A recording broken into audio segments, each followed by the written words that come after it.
Un saludo a todos, buenos días. Es importante volver a encontrarnos en este espacio para el avance que tenemos ya de nuestro tema número 3, personajes y escuelas iniciales más importantes. Recordar que esta es la continuación de nuestra secuencia del desarrollo histórico de la psicología y ahora ya estaríamos viendo a la psicología en su etapa científica. Es decir, en el proceso ya de estructuración de las primeras investigaciones científicas y los precursores de todo lo que vamos a tener ahora en conocimiento desde esta ciencia. Entonces, sin más preámbulo, continuamos por favor.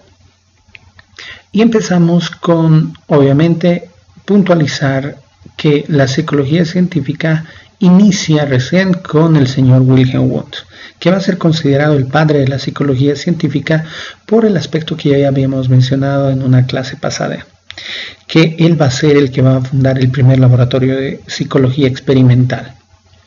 Él, Wilhelm Wundt, era profesor de psicología en la Universidad de Leipzig, Alemania, en 1876.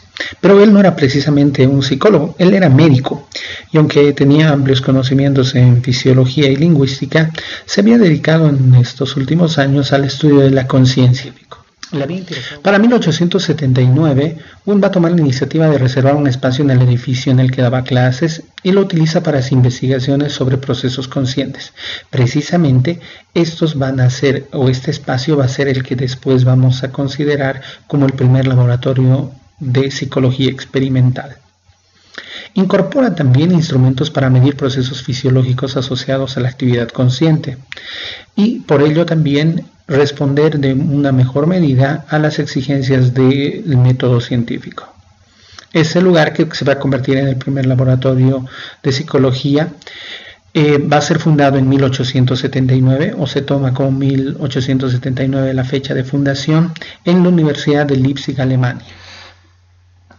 Así pues funda la escuela estructuralista, que es la que postula una teoría sobre la conciencia que precisamente procura entender a la conciencia como una estructura, es decir, como algo que tiene elementos fundamentales de acción o interpretación de la realidad.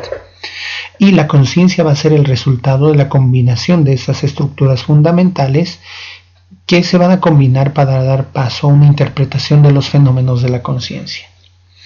Aún se lo conoce también por haber aportado a la psicología un método investigativo denominado la introspección.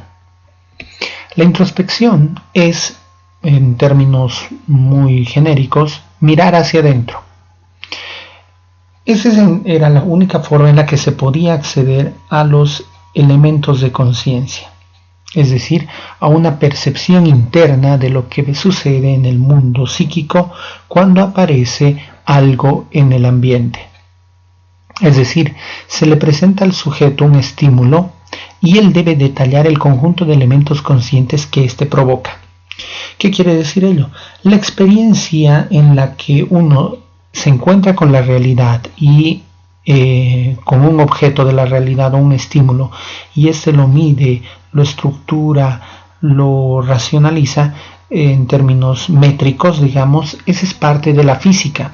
Pero cuando se habla de un proceso consciente de interpretación de este estímulo, es decir, qué es lo que provoca en el sujeto, qué elementos provoca, y estamos hablando de psicología.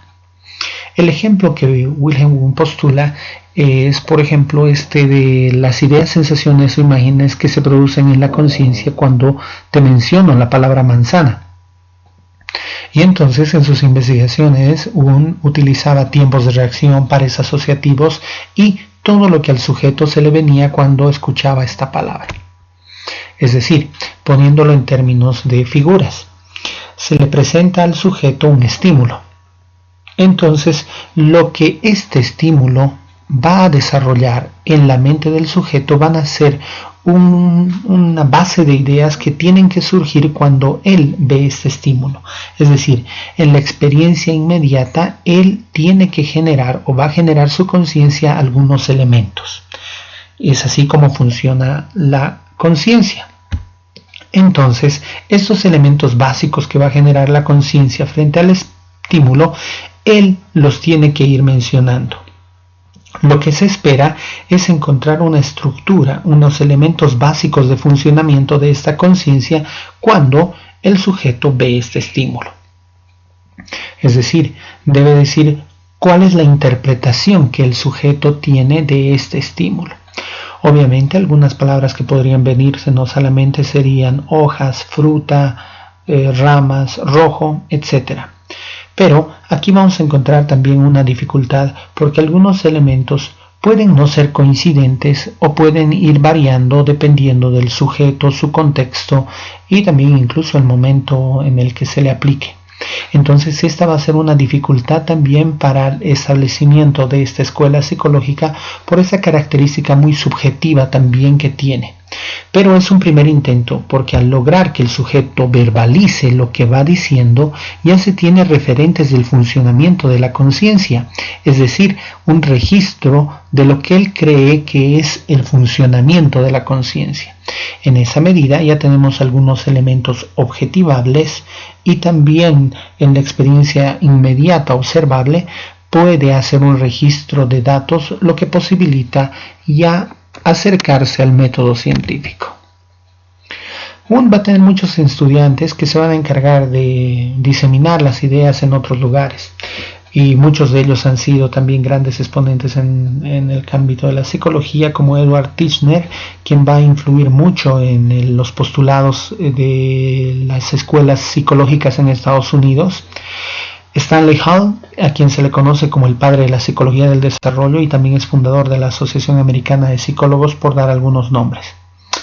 Y esta parte nos ayuda a entender que el surgimiento también del estudio de los procesos conscientes o de la psicología, procesos psíquicos, también va a tener ciertas dificultades. Si bien ya se acerca a estudios mucho más rigurosos y de confiabilidad, todavía se habla o se ve también algunas variaciones subjetivas y algunas críticas también a este proceso. Por ende, esta es la primera escuela y es la que va a dar inicio a este proceso científico de la psicología.